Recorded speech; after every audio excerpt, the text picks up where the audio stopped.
It is the eve of the World Economic Forum in Davos, where world leaders, policymakers and chief executives gather for the annual meeting in the Swiss Alps.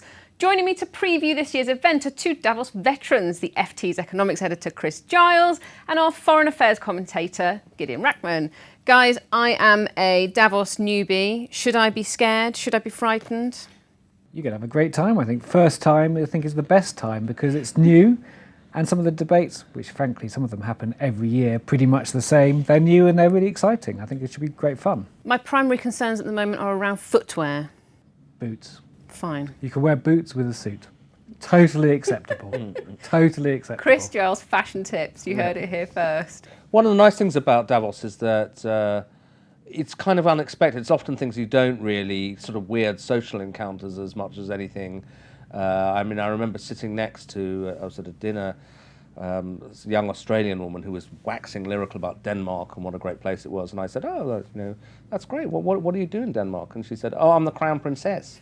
and there's that kind of thing happens to you. It's a slightly bizarre place. And you also bump into all sorts of interesting people and have lots of conversations in corridors as much as in the kind of actual sessions. I remember being at Davos one year when there was the coup was going on in Egypt, or the revolution, and Mubarak had been overthrown, and we were saying, God, I wonder what the White House and what the UN are saying to Mubarak, because it was like the eve of the thing.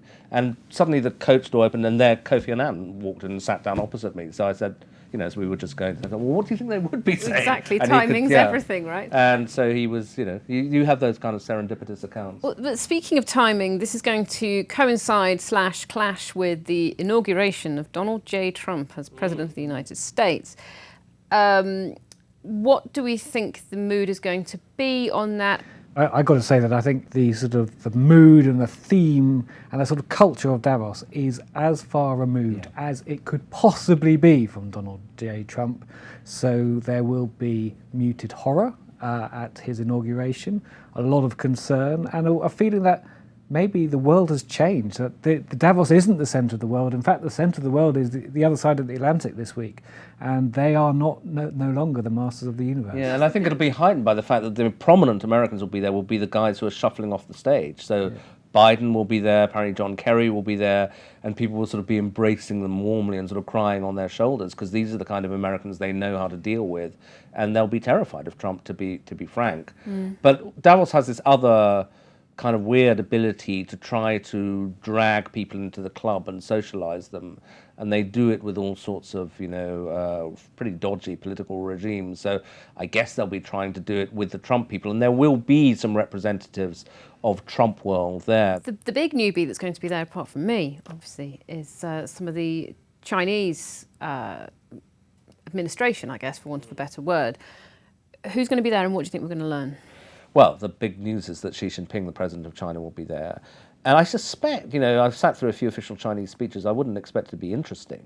But it's really his presence that will be interesting, because I think in an odd way, given that the kind of core audience of Davos will be quietly horrified by Trump, it gives the Chinese an opportunity to almost assume the mantle of responsible leadership, which is the theme of this year's Davos, and say, well, look, the Americans may have gone a bit crazy, but we still believe in global trade, free investment, we still believe in action on climate change, etc.